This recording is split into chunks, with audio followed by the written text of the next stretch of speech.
APWA Season 8 Episode 2 dropped this past Saturday, and this is my reaction to it, ladies and gentlemen. Welcome to the channel.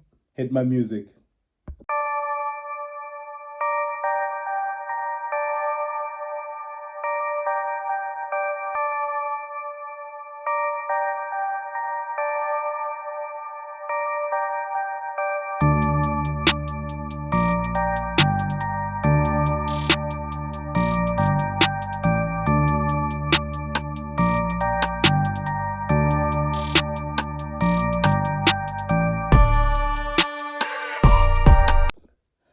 Ladies and gentlemen, welcome to another exciting episode of Simon Says Wrestling, and the adventure continues. But before we get into everything that happened on APWA, don't forget to hit the like, subscribe, share, and turn on the notification bell so you guys can get the latest notifications when we do drop new videos on the channel. Thank you all so much for the love. Thank you all so much for the support.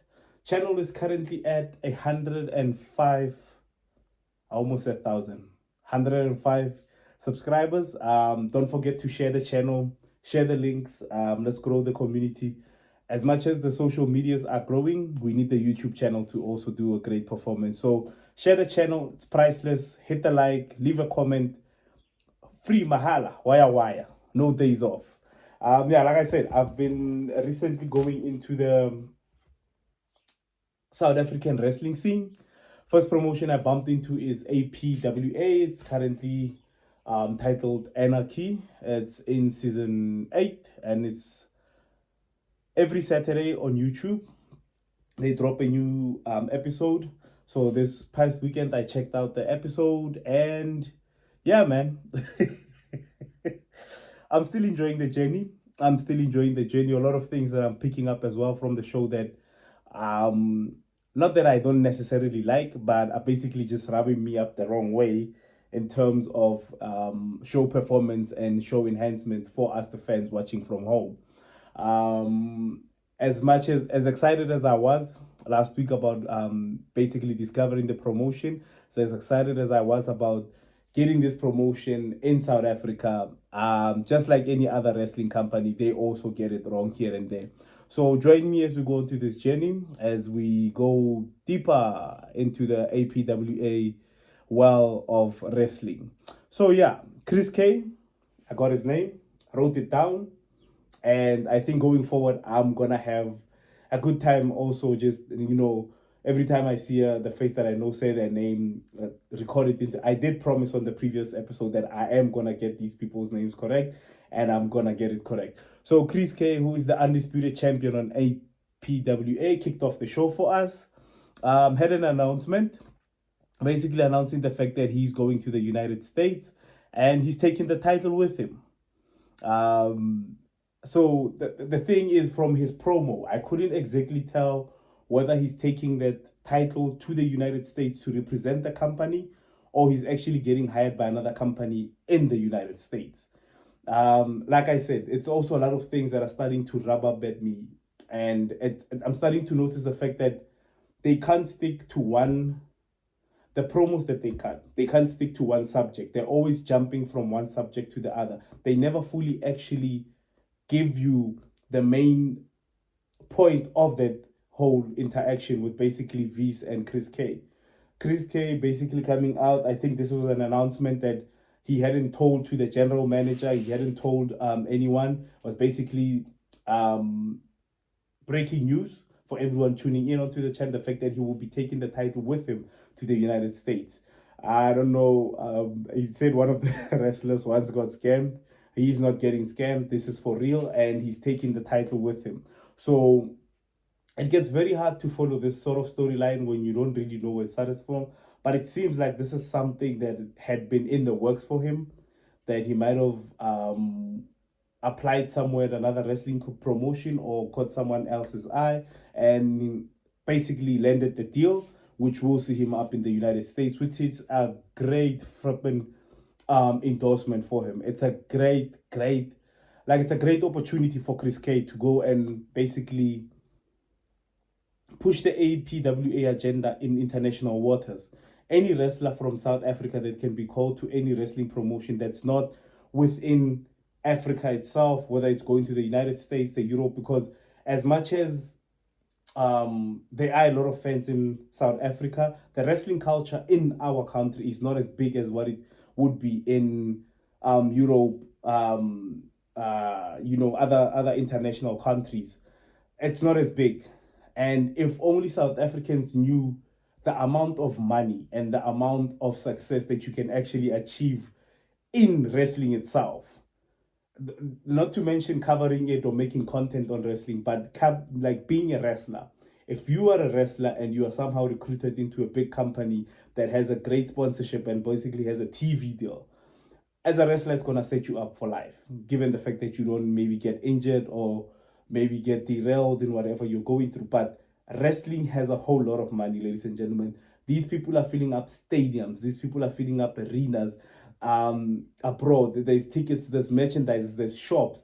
Like one day, I wish that this channel becomes so successful, we can actually own a merch shop in South Africa to supply the South African market. Because right now, merchandise is expensive. Like it's flipping expensive, and it's a big deal. Like wrestling is such a big deal, and I wish, and I really know that as a community in South Africa, we're gonna grow. We're gonna get to the point where we make it a big deal. Where in news headlines, like this is the dream that I've always had. You'd always hear people speaking about the results from soccer matches, results from cricket matches, results from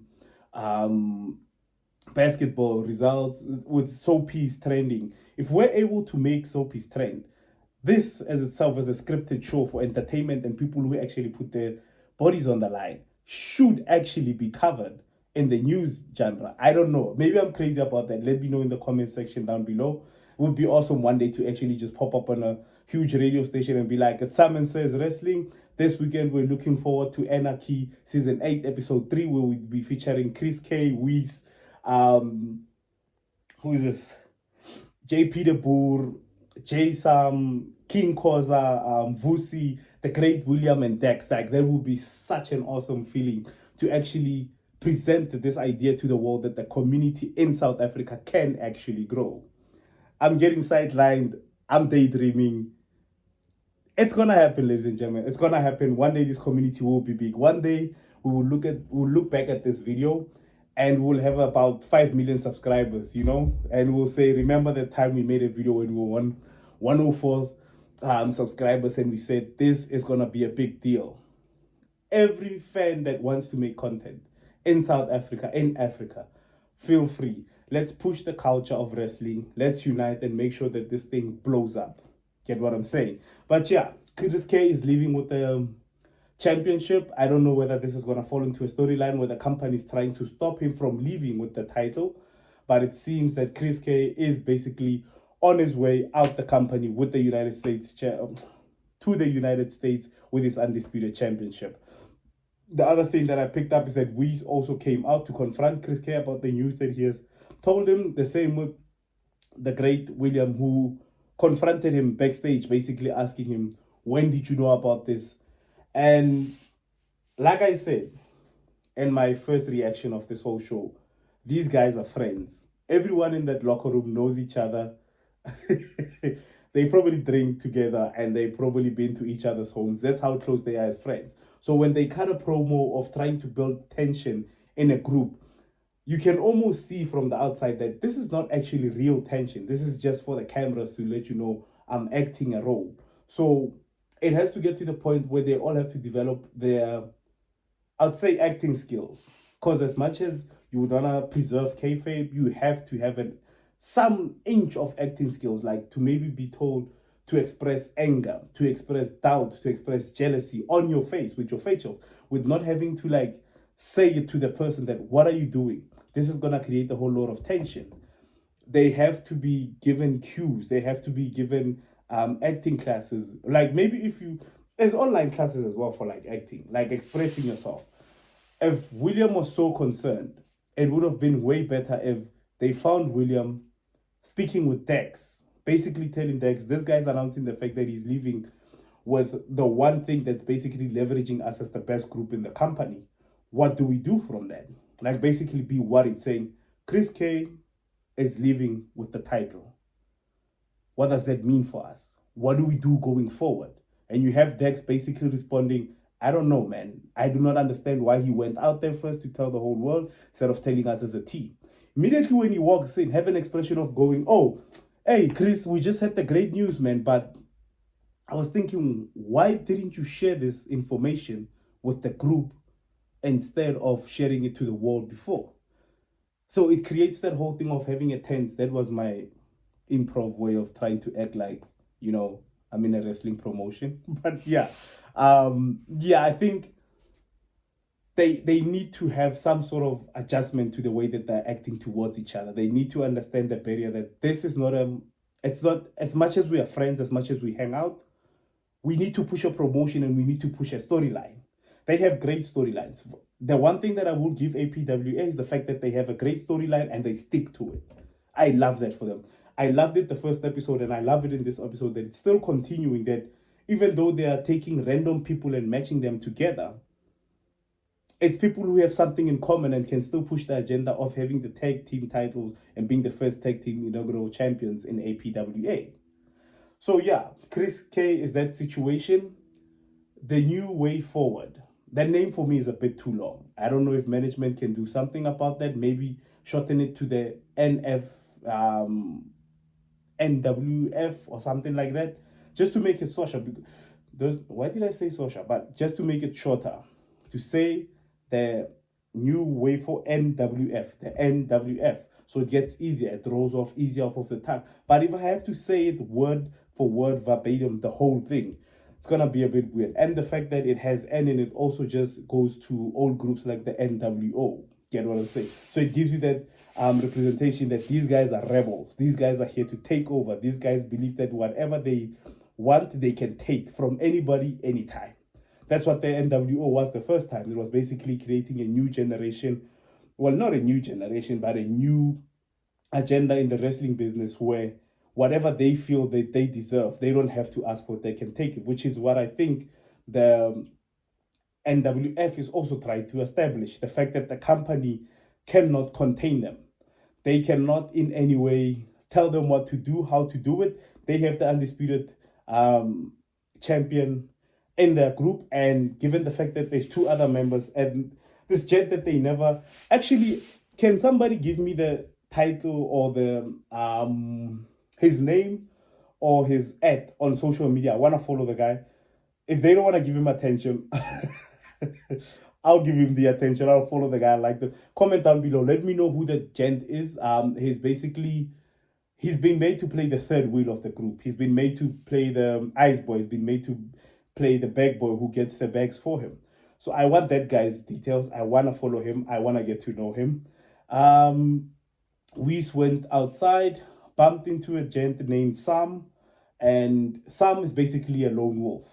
Saam is the one person who believes in doing things by himself and doesn't depend on anybody.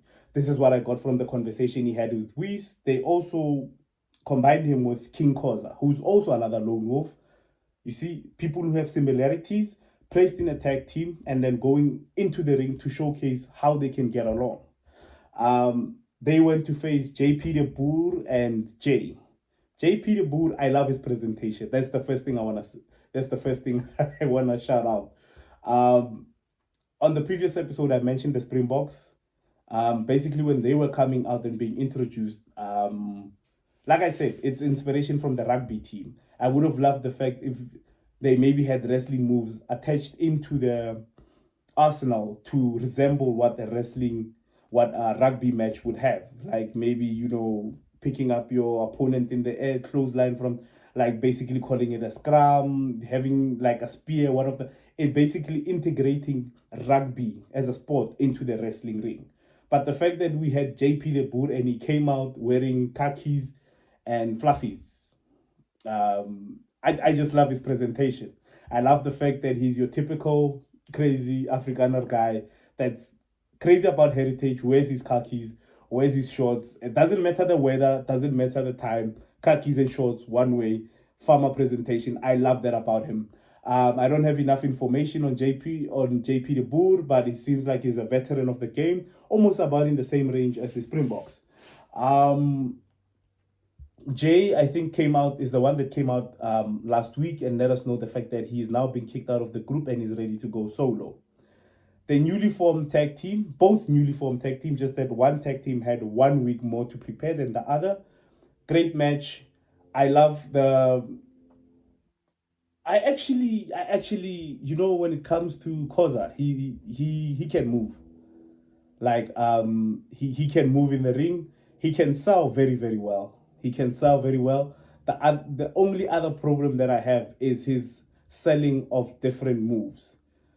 This is basically an issue in the whole roster. The whole roster can't sell the same moves with the same amount of sell, expression, and vocabulary. So I can't sell a clothesline by rolling every 2 minutes and screaming. No, there has to be a difference between a clothesline and a power bomb. And basically, the what is this? How do we call it? The interaction in the ring when there's a tag team match. I'm not comfortable with the way that they do their hot tags and the way that they set up the match. The match that we normally watch in normal wrestling, you have to have the startup of the match, which is basically mostly the baby faces getting the upper hand over the heels. The heels then taking control of the whole match, targeting one baby face. They will have a baby face that's sitting outside that's gonna basically perform a hot tag. Once that babyface that's tagged into the ring, he's the one that's going to change the match. He's the one that needs to change the pace. So it always seems like they're trying to keep to basically peak at every segment, at every spot that they have, they're trying to peak. No, keep it stable, have it to a point where it actually peaks, and then when it cools down, back down, then you know that, oh, once it peaked, everybody thinks the baby faces are gonna win. Bring in the heel to actually end the match. And this is the one thing that it's basically the tempo of the match. You have to give a tempo to every match. There has to be a certain tempo that you're following. Yes, we want to be unique, but this is a formula that hasn't even failed any wrestling promotion. Start the match off, baby faces on top, control of the match, have the heels do some crazy stuff, attack them from outside, have third person interference, build the thing to want to have the next guy get tagged in. This guy is injured. Run the match in a way that, oh, I'm actually anticipating this man coming into the match and changing it. That's the one thing that I'm having a bit of a grab with. I'm not to say that I don't like it or I don't love it, but I love watching it, and I'm like, okay, but let's have a tempo to these matches. Let's actually set up a tempo in a way that we can say we have a peak and then we have that conclusion which basically leaves everybody either speechless or swearing at someone. That's all that I'm asking for. In this one, Saam and King Khoza collected the 3 points. Awesome tag team match that they had. This segment with Vusi and Wiese, I think I got it wrong. Vusi is not looking for somebody that's attacking fans. He's actually looking for somebody that's saving fans from criminal activity. And it seems like all the criminal activity in APWA is happening where that container is. So let's get rid of that container. We need to get rid of that container. And I think the crime in APWA will be a lot lower. But yeah, I finally got to understand. Wiese and Vusi had a conversation. And from the description that the fan gave in last week, Vusi was able to draw up a sketch and look for the gentleman. We got a teaser. Once Vusi was at the crime scene, at that container, get rid of the containers. Containers are bad. They are bad in the Madlanga Commission and they're bad in APWA. Fans get robbed. I don't want to get robbed next to a container. Vusi went to the crime scene to look for any clues. Didn't find any. His biggest clue was standing right behind him. Cliffhanger. I love that. So we have an idea who this gentleman is. White guy, blue mask, black hoodie. Dude, I'm more intrigued as to watching the next week's episode to find out who the gentleman is. So that's going to be awesome as hell. The Great William and Dex were in tag team action against Johnny B and Prince. And ladies and gentlemen, I have to give a huge shout out. Johnny B. It's Johnny B, no? Light skinned guy. Johnny B was wearing the long white tights. That guy can move. That guy can freaking move. That guy can move. Johnny B is an exceptional ring worker. He's technical in the ring. Obviously makes a few mistakes here and there, but so far, my favorite, Johnny B. I'm all for Johnny B. I'm all for Johnny B and Prince basically getting together after being kicked out of the NWF. Now trying to prove a point to say, we're going to show them that they made a mistake by kicking us out of this group. We are what held this group together and we are what's needed. We are the future and we'll show them that they were wrong. Unfortunately, they couldn't. Dex was dominant. Dex reminds me of Big E in his NXT days when he used to do the big ending and gets a 5 count. Like his look, his body structure, it just reminds me of Big E Langston. Like if you go back and check out Big E Langston and the fact that he had to have the referee count until 8, man, it just gives back great Big E. And he's a solid worker. He's a solid powerhouse. I think he's the only person on that roster that actually makes you believe that his size is a threat. It's the way, like I said, the way that they're presenting their promos. If they were to take out the fact that they are actually friends and that they actually chill together, these promos would be flipping fantastic. Dex would make an absolutely great heel if he got all the other comedic stuff that he normally does during that. Heels don't talk that much. Heels just belt to ass every time, all the time. But I love the fact that they made a heel that can actually, talk, have a promo. And like I've been saying, if they can just get out the fact that they are friends and they chill together during the weekend, it'll be flipping fantastic. Wiese also made a main event for the episode. The other thing that I don't really like that much, there's no table. They don't make a table to show you which team has how many points. Like, I think we need to have a table which shows you which teams are currently in the lead and which teams are currently behind with 0 points. We need to have some sort of table to let us know and keep track of everything that's happening. Because this is a points game. It's not like a tournament where we advance from one bracket to the other bracket. No. We have to have a table which shows where these guys are in the tournament and who's currently leading and who's currently favorites to win them. To win the tournament. So I would love for management to just, tweak that little detail, add into the episode, whether it's at the beginning of the episode or in between segments, just put it there. Let us know this team and that team is currently in this position, that team is in that position, this team is currently lacking behind, so we know what we're actually looking forward and what we're building towards. You know what I'm saying? Chris K went one-on-one with Alucard. Alucard seems to be the main, I think, threat to Chris K's undisputed run. I don't know, I could be wrong. Comment down below, let me know. Since he didn't tell management that he was leaving with the undisputed title, management didn't tell him who his opponent was, and it was only after he had came through the curtain into the ring to prepare for his match to basically face Alucard. Alucard was unsuccessful and Chris K retained his championship. So now it brings another issue as to when is Chris K actually leaving? Is he leaving this week, or is he actually going to go forward to another week, or is he going to go for 2 more weeks? It's unclear. This is what I'm saying. He told us the fact that he is leaving with to the United States, but at the end of the day, he hasn't told us or hasn't made a storyline or hasn't outlined what his plan was. Get what I'm saying? Is there tension in the NWF with this decision that he has made? Is there going to be, I don't know, a match where we determine who's going to be the interim? And even if he does leave, why should he leave with the title? Unless he's Rhea Ripley, then you can get injured and not have to relinquish the title. But at the end of the day, I enjoyed the second episode. There was a conversation between Wiese and a female character. First time I was introduced to her. And there was talks of her being the general manager. So that then again plays a role into where I'm asking myself, what is Wiese? Is Wiese a general manager, or is he the owner of the company? And if so, if he's the general manager, why is he hiring another general manager, or is he hiring an assistant? And what will that assistant's role be? But it's great to see a female character in the show. I won't lie. I'll look as the weeks go by to see what exactly she's going to be doing and what role she's going to be playing in running the place. And if there is a higher authority than Wiese, who are they?